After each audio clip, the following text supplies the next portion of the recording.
자, 여러분들 우리가 이제 배웠던 내용들을 한번 정리해보는 시간을 한번 가져보자고요. 자, 강화도 조약의 문이 열렸습니다. 개화 정책들이 추진되고 있는 과정 속에서 개화 정책에 대한 반발, 이게 바로 임원연의 군인들이 나는 일으켰죠. 자, 청의 진압으로 실패가 되었고요. 다시 이제 이 청의 내정 간섭이 강해지니까 이 100여 년 전 신세대들, 김옥균을 중심으로 한 그들이 정변을 일으켰습니다. 자, 이거 위로부터의 개혁, 소수의 엘리트들이 중심이 되었다라고 설명드렸죠. 그렇지만 이것도 역시 청의 진압으로 실패로 돌아갑니다. 10년 뒤, 자 이제 아래로부터의 개혁입니다. 바로 동학농민운동이 벌어지게 되었습니다. 이 동학농민운동을 진압하기 위해서 또 청나라와 일본이 들어왔고 청일전쟁이 벌어졌고 그 과정에서 결국 동학농민운동은 진압되었는데 같은 해 시행된 게 바로 갑오개혁이었다. 그죠? 그리고 이제 을미사변을 거치면서 을미개혁까지 연결되는 모습, 이 명성황후가 시해되었습니다. 그죠? 이 모습을 바라본 고종 두려웠죠. 그래서 고종이 러시아 공사관으로 들어가 버립니다. 이게 바로 아관 파천이 되겠습니다. 아관 파천이 전개되었던 그 시기에 독립협회와 같은 그런 단체들이 돌아오라라고 얘기하고 결국 이제 그 다음 해 1897년 대한제국 돌아와서 대한제국을 선포하게 됩니다. 이러면서 이제 이 대한제국은 광무개혁을 시행하더라라고 설명을 드렸죠, 여러분들. 그죠? 기억나시죠? 자, 그 광무개혁이라고 하는 것은 러시아와 일본의 팽팽한 균형 속에서 이 고종이 개혁을 할 수 있는 어떤 그런 여지, 그런 공간들을 확보하고 있다라고 설명을 드렸습니다. 자, 그런데 이 러시아와 일본의 팽팽한 그 균형이 깨져버리게 되는 사건이 벌어지니 그것이 바로 러일전쟁이라는 거예요. 러일전쟁. 자, 이 러일전쟁은 굉장히 큰 변화를 가져오게 됩니다. 자, 어떤 변화를 가져오는지 한번 봅시다. 기본적으로 이 러일전쟁에서 이제 결과부터 말씀드린다면 러일전쟁의 승리자는 일본입니다. 그죠? 일본이 승리하게 된단 말이에요. 이제 이러면서 굉장히 지각변동이 이제 벌어지는데 일본이 전쟁을 수행하는 과정에서 우리한테 요구를 하는 게 많아요.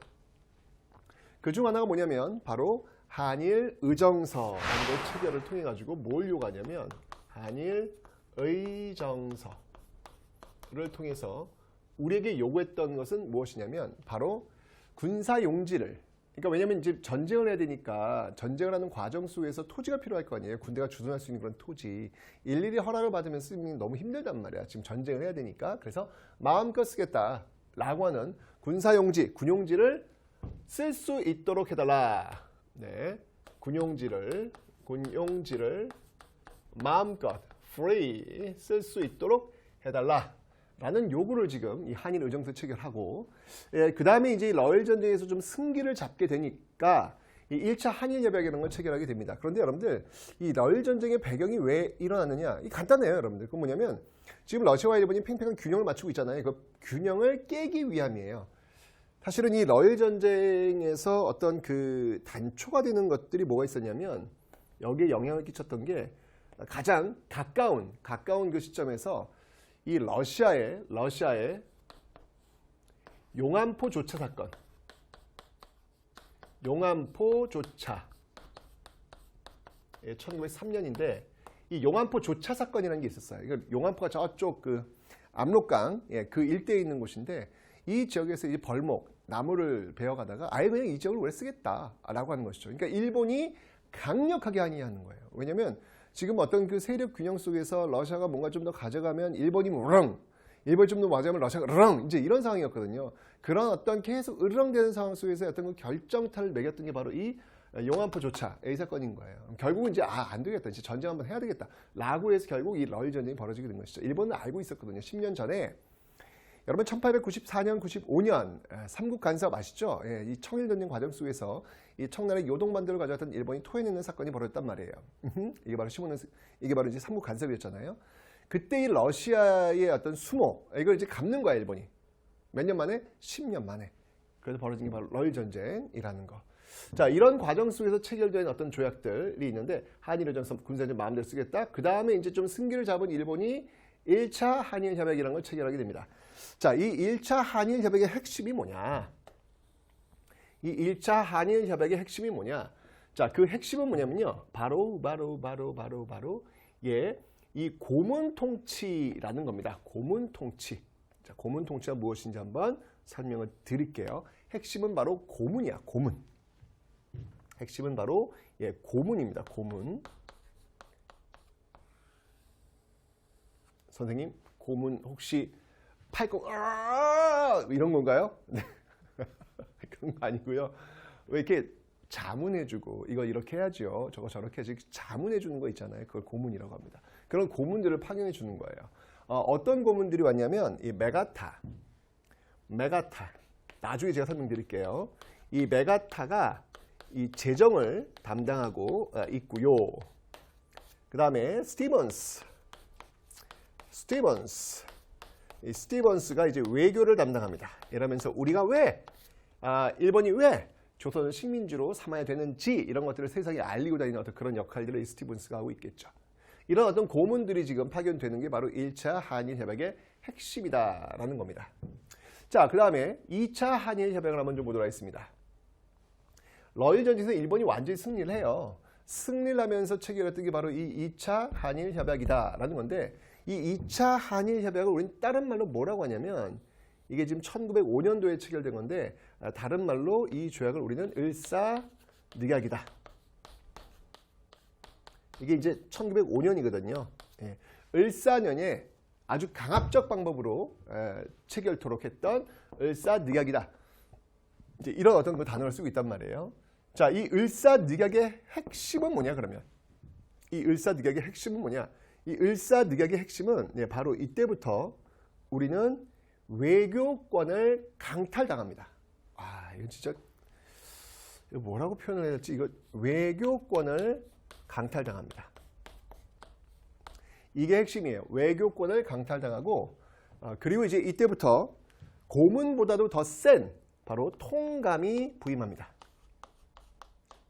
통감이 부임합니다. 자, 우리는 이것을 통감정치다라고 이야기하는 거예요. 통감정치다라고 이야기하는 거예요. 통감. 외교권 강탈은 사실은 여러분들 이거는 제가 볼 땐 이미 1905년 을사늑약을 통해서 우리가 다 잃어버렸다.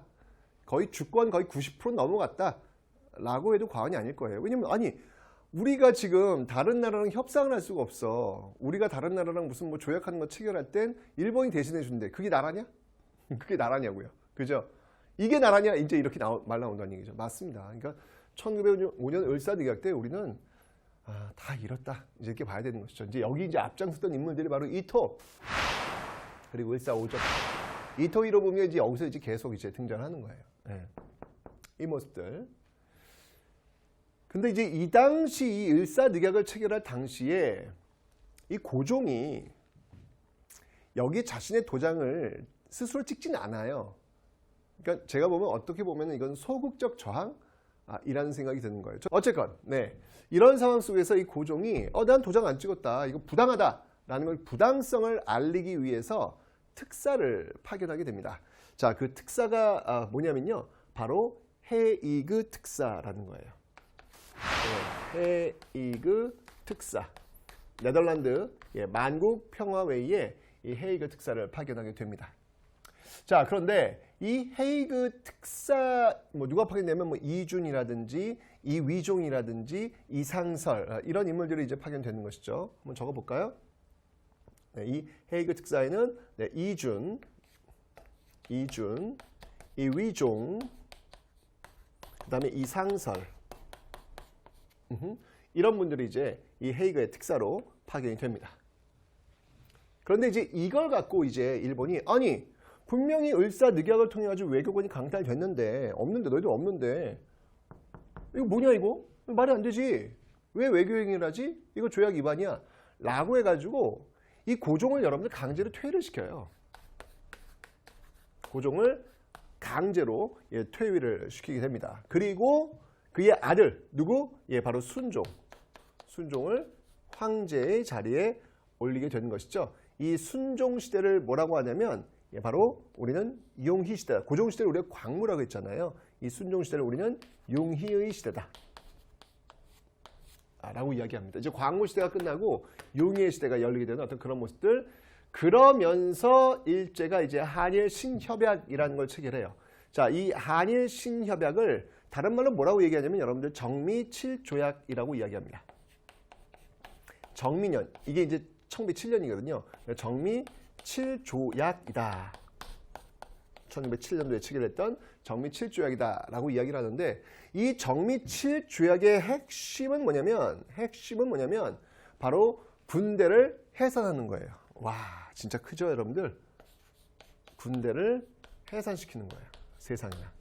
그리고 이 통감이 말이지, 통감이 차관, 장관이 있으면 차관이 있잖아요. 그 차관을 거의 임명하는 거나 마찬가지인 권한을 갖게 돼요. 그래서 이때부터 일본인 차관도 가능해지는 겁니다. 일본인 차관도 가능해지는 거죠. 우리는 그래서 이거를 차관 정치다라고 이야기합니다. 이렇게. 그러니까 여러분 그 흐름을 좀 보이시죠? 여기 지금 이렇게 고문 정치, 통감 정치, 그리고 차관 정치 이런 모습이 나오네요. 오해하지 마세요, 여러분들.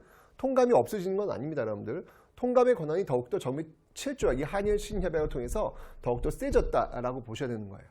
지금 하나씩 외교권 가져갔죠, 군대 해산시켰죠. 그리고 여러분들 기후각서라는 걸 또 체결하게 되는데요. 이 기후각서의 핵심은 뭐냐면